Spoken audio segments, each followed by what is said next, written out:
আমার বিশ্বাস অনুযায়ী আমি জানি যে নবী মোহাম্মদ একজন মানুষ মাত্র, যে কেন মুসলমানরা নবী মোহাম্মদকে অনুসরণ করে। কেন আমরা শুধু মুহাম্মদকেই প্রধান হিসেবে মানি এবং অন্যদের শিক্ষা পুরোপুরি এখন মানি না? কেন সেই পুরনো নবীরা মুহাম্মদের আগে অবস্থান করেন? খ্রিস্টানদের নবী ছিল এবং মুসলমানদেরও নবী আছে, তাহলে আমাদের মধ্যে পার্থক্য কেন? হৃদয়ের প্রশান্তি। আপনি একজন ছাত্র, আপনার নাম কি ভাই? আমার নাম স্যাম ফেরি বা ফেলিক্স। স্যাম ফেরি। Some ferry. তার নাম ফেরি। ফেরি Ferry. Ferry. ঠিক Okay, আছে। ferry. আপনার প্রশ্নটি কি? আমার একটি প্রশ্ন আছে। আপনাকে most স্বাগতম। আমরা জানি যে ঈশ্বর হলেন নিরাকার আত্মা, কিন্তু মুসলমানরা নবী মোহাম্মদে বিশ্বাস করে এবং আমরা সবাই এক ঈশ্বরের সৃষ্টি। আমার বিশ্বাস অনুযায়ী আমি জানি যে নবী মোহাম্মদ একজন মানুষ মাত্র, যার মানে নবী মোহাম্মদ এবং আমরা সবাই ঈশ্বরের সৃষ্টি। তাহলে মূল পার্থক্যটা কোথায়? পেছনের ভাইটি কি প্রশ্নটা পুনরাবৃত্তি করতে পারেন? আপনি কি প্রশ্নটি পুনরাবৃত্তি করতে পারেন? মাইক্রোফোন বা স্পিকারটা খুব একটা পরিষ্কার নয়। আমার ভাইয়ের নাম Felix. Ferry. Felix. Felix. Yes, হ্যাঁ, সঠিক। correct. তিনি জিজ্ঞেস করছেন, তিনি জানেন নবী মোহাম্মদ আমাদের মতোই একজন মানুষ হ্যাঁ, এবং মুসলমান হিসাবে আমরা সবাই তাকে বিশ্বাস করি, যদিও তিনি আমাদের মতোই একজন সাধারণ সৃষ্টি। আর খ্রিস্টান ধর্মে তারা ঈশ্বরকে আত্মা হিসাবে জানে। তাই তিনি এই বিষয়ে বিস্তারিত ব্যাখ্যা চান যে কেন মুসলমানরা নবী মোহাম্মদকে অনুসরণ করে। ভাই খুব ভালো একটি প্রশ্ন করেছেন। এবং আমরা সবাই এক ঈশ্বরের সৃষ্টি। ভাইয়ের প্রশ্ন হলো, তিনি জানেন যে ইসলামে নবী মোহাম্মদ সাল্লাল্লাহু সাল্লাম একজন মানুষ আর ঈশ্বরের নিরাকার সত্তা বা আত্মা। তাহলে আমরা কেন একজন মানুষকে অনুসরণ করি? ভাই, কোনো মুসলমানই নবী মোহাম্মদ সাল্লাল্লাহু সাল্লামকে ঈশ্বর বলে মনে করে না। ঈশ্বর এবং ঈশ্বরের রাসূলের মধ্যে পার্থক্য আছে। তাই আমরা নবী মোহাম্মদ সাল্লাল্লাহু সাল্লামকে যা বলি তা হলো ঈশ্বরের রাসূল ঈশ্বর নন। তিনি একজন মানুষ, কিন্তু একজন বিশেষ মানুষ। নবী মোহাম্মদ সাল্লাল্লাহু সাল্লাম একজন মানুষ, কিন্তু সর্বশক্তিমান ঈশ্বর তাকে অন্য মানুষদের মধ্য থেকে মনোনীত করেছেন মানবজাতির কাছে বার্তা পৌঁছে দেওয়ার জন্য। তাই নবী মোহাম্মদ সাল্লাল্লাহু সাল্লাম হলেন সর্বশক্তিমান ঈশ্বরের শেষ এবং চূড়ান্ত রাসূল, যাকে সমগ্র মানবজাতির জন্য রাসূল হিসেবে পাঠানো হয়েছিল। এর আগে যে সব রাসূল এসেছিলেন, আদম, ইব্রাহিম, মোসা, ঈসা, তাদের সবার উপর শান্তি বর্ষিত হোক, তাদের পাঠানো হয়েছিল শুধুমাত্র তাদের নির্দিষ্ট সম্প্রদায়ের জন্য এবং একটি নির্দিষ্ট সময়ের জন্য। কিন্তু যেহেতু নবী মুহাম্মদ সাল্লাল্লাহু আলাইহি ওয়াসাল্লাম ছিলেন শেষ এবং চূড়ান্ত রাসূল, তাই তাকে শুধুমাত্র মুসলমান বা আরবদের জন্য পাঠানো হয়নি। তাকে পাঠানো হয়েছিল সমগ্র মানব জাতির জন্য, সারা বিশ্বের জন্য। তাই নবী মোহাম্মদ এবং অন্য রাসূলদের মধ্যে এটাই পার্থক্য। কিন্তু নবী মোহাম্মদ কোনো মুসলমান তার উপাসনা বা পূজা করে না। কোনো মুসলমান তাকে ঈশ্বর মনে করে না। তিনি ঈশ্বরের রাসূল। আশা করি প্রশ্নের উত্তরটি পেয়েছেন। আমার ভাই, তার আরেকটি প্রশ্ন আছে।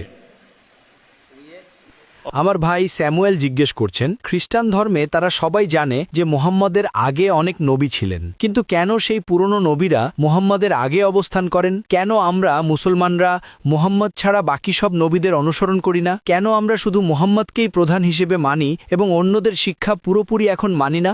ঈশ্বরের সকল নবীকেই আমরা সম্মান করি, ভালোবাসি এবং বিশ্বাস করি। আমরা বিশ্বাস করি সকল রাসূল, ঈশ্বরের সকল নবীকে আল্লাহ পাঠিয়েছেন। আমরা তাদের সবাইকে সম্মান করি। কিন্তু নবী মুহাম্মদ এবং অন্য রাসূলদের মধ্যে পার্থক্য হলো, যেমনটি আমি আগে উল্লেখ করেছি, অন্য সব নবীদের পাঠানো হয়েছিল একটা নির্দিষ্ট জনগোষ্ঠীর জন্য। মুসাকে পাঠানো হয়েছিল শুধুমাত্র ইহুদিদের জন্য।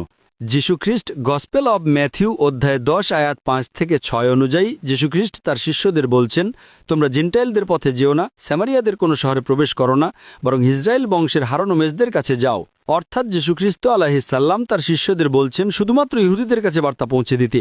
গসপেল অব ম্যাথিউ অধ্যায় 15 আয়াত 24 আরও উল্লেখ আছে যে আমাকে ইসরায়েল বংশের হারানো মেজ ছাড়া আর কারো জন্য পাঠানো হয়নি। সুতরাং নবী মুহাম্মদ সাল্লাল্লাহু আলাইহি ওয়াসাল্লামের আগে যেসব নবী এসেছিলেন তাদের পাঠানো হয়েছিল শুধুমাত্র একটি নির্দিষ্ট জনগোষ্ঠীর জন্য। কিন্তু যেহেতু নবী মুহাম্মদ সাল্লাল্লাহু আলাইহি ওয়াসাল্লাম ছিলেন শেষ এবং চূড়ান্ত রাসূল, তাই তাকে শুধুমাত্র মুসলমান বা আরবদের জন্য পাঠানো হয়নি। আল্লাহ সুবহানাহু ওয়া তাআলা সূরা আম্বিয়া অধ্যায় 21 আয়াত 107 বলেছেন, وما أرسلناك إلا رحمة العالمين. আমি তোমাকে সমগ্র বিশ্বজগতের জন্য রহমত স্বরূপ প্রেরণ করেছি। এই কারণেই বিশ্বের প্রধান ধর্মের ধর্মগ্রন্থে নবী মোহাম্মদ সাল্লাল্লাহু আলাইহি সাল্লামের ভবিষ্যবাণী করা হয়েছে, তার কথা হিন্দু ধর্মগ্রন্থে বলা হয়েছে, তার কথা বেদ আর উপনিষদে বলা হয়েছে, তার কথা ইহুদি ধর্মগ্রন্থে বলা হয়েছে। এবং আমি বাইবেলে মোহাম্মদ সাল্লাল্লাহু আলাইহি সাল্লাম বিষয়ে একটা লেকচার দিয়েছি। ওল্ড টেস্টামেন্টে বুক অফ ডিটোরনমি অধ্যায় 18 আয়াত 18, অধ্যায় 18 আয়াত 19, অধ্যায় 18 আয়াত 20তে তার কথা বলা হয়েছে। বুক অব আইজায়া অধ্যায় 40 আয়াত 1 থেকে 12তে তার কথা বলা হয়েছে। সাম অব সলোমন অধ্যায় 5 আয়াত 16তে তার কথা বলা হয়েছে। তাহলে নিউ টেস্টামেন্টে গসপেল অব জন অধ্যায় 14 আয়াত 16, গসপেল অব জন 15 আয়াত 26, গসপেল অব জন 16 আয়াত 7, গসপেল অব জন 16 আয়াত 12 থেকে 14তে তার কথা বলা হয়েছে। তোমাদের বলার মতো আমার অনেক কথা আছে, কিন্তু তোমরা এখন তা সহ্য করতে পারবে না। কিন্তু যখন সেই সত্যের আত্মা আসবেন, তিনি তোমাদের সমস্ত সত্যের পথ দেখাবেন। তিনি নিজের থেকে কিছু বলবেন না, যা শুনবেন তাই বলবেন। এই সমস্ত ভবিষ্যৎবাণী শেষ এবং চূড়ান্ত রাসূল ছাড়া আর কারো কথা বলে না। যেহেতু তিনি ছিলেন শেষ এবং চূড়ান্ত রাসূল, তাই আগের সকল নবীরা, এমনকি নবী যিশু আলাইহিস সালাম ও নবী মুহাম্মদ সাল্লাল্লাহু আলাইহি সাল্লামের আগমনের ভবিষ্যৎবাণী করে গেছেন। তাই নবী মুহাম্মদ সাল্লাল্লাহু আলাইহি সাল্লাম এবং পূর্ববর্তী রাসূলদের মধ্যে এটাই পার্থক্য। তাই নবী মুহাম্মদ সাল্লাল্লাহু আলাইহি সাল্লাম এবং পূর্ববর্তী রাসূলদের মধ্যে এটাই পার্থক্য। আশা করি বুঝতে পেরেছেন। ভাই, আপনি কি বিশ্বাস করেন ঈশ্বর একজন? Yeah, yes. আপনি কি বিশ্বাস করেন ঈশ্বর একজন? হ্যাঁ। আপনি কি বিশ্বাস করেন যিশু ঈশ্বরের একজন রাসূল? হ্যাঁ। আপনি কি বিশ্বাস করেন নবী মুহাম্মদ ঈশ্বরের একজন রাসূল? হ্যাঁ। তাহলে আপনি একজন মুসলমান। যদি আপনি এই দুটি বিষয়ে বিশ্বাস করেন যে ঈশ্বর এক, এবং আপনি বিশ্বাস করেন যে নবী মুহাম্মদ ঈশ্বরের রাসূল, তাহলে আপনি একজন মুসলমান। একমত হওয়ার আগে এ বিষয়ে আমার শেষ একটা প্রশ্ন আছে। হ্যাঁ, গোলাপি শার্ট পরা ভাই, আপনি কি প্রশ্নটা পুনরাবৃত্তি করতে পারেন? এখন শেষ প্রশ্নটি। আরও একটি প্রশ্ন। ঠিক আছে, আপনাকে স্বাগতম।